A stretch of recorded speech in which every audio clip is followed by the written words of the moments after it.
Hi, my name's Mark. I'm one of the pastors here at Trillium. We've just come to the end of our Spirit and Pop series, where you looked at the song Cruel to Be Kind by Nick Lowe from 1979. You might know it. At Trillium, we have a core value that says, reach out and serve others with kindness. Got me thinking about a story.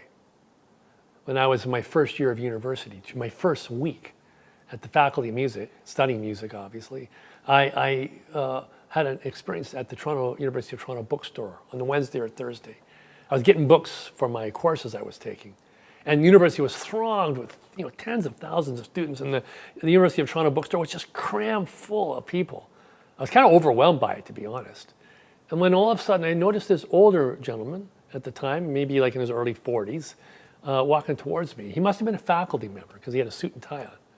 And as he walked by me, he said, "Sir, your fly is undone." And when I looked down, my fly was undone. And I was kind of embarrassed and horrified in the moment by it. And I zipped my fly up and I started feeling the cringe moment that comes to us. Was that gentleman being cruel to me, or was he being kind to me? What do you think? I was thinking back through the day when my fly may have come undone, and I went to the bathroom the last time at 11 a.m., which means I was probably walking around all afternoon with my fly undone. And I started thinking about all the people I'd had interactions with, all the people I'd been chatting with, all those first impressions in the first week that were going on. That cute blonde girl that I was chatting up, I was doing it with my fly undone. And I felt horrified by it. I felt so, horrified by the thought of myself going around with my fly undone to all those people. Some of the students must have noticed my fly was undone, but no one said a word to me. Let me ask you this, were they being cruel to me or kind to me in that? I suppose the answer to that is what kind of time frame you're looking at. Are you looking in the moment, or are you looking over a longer extended time period? When we say at Trillium, reach out and serve others with kindness, what kindness are we talking about? In the moment or over a longer time frame? Because sometimes you have to make the choice. Are you going to be cruel in the moment in order to be kind down the road, or are you going to be kind in the moment and allow cruelty to extend itself out farther? And it's hard choices to make in life. That person who's got, something green on their front tooth, what do you say to them? Or someone's got bad breath, what do you say to them? Or something else is going on in their life that they need feedback on. Do you hold it, withhold it, not wanting to embarrass them or bring a certain momentary cruelty to them? But then if you do that, you allow them to go forward in life unaware. That doesn't seem too kind to me either. Life is hard, and there is a lot of struggle that goes on in our lives.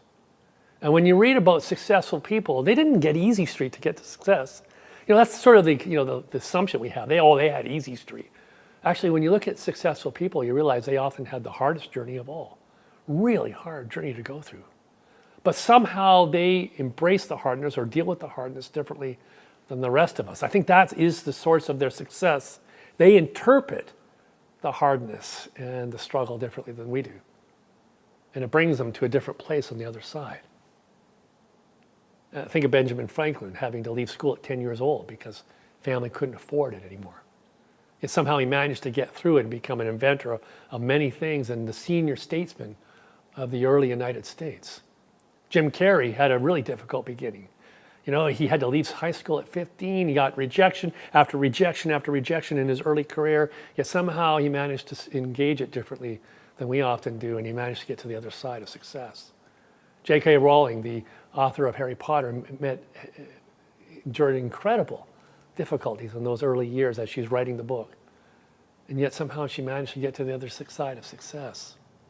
I suppose it depends on whether we see kindness in the moment or whether we see extended over a longer period of time. And from a matter of faith, we understand that God looks at the big picture of our lives. And that the kindness God brings to us is a kindness that extends over the long, long term. So the next time I find myself enduring embarrassment and struggle and difficulty in life and the hardness of life, I want to remember that in the moment, sometimes things can experience and seem to be cruel to me. But ultimately, they often have immense blessing to me. They are kindness in the ultimate sense.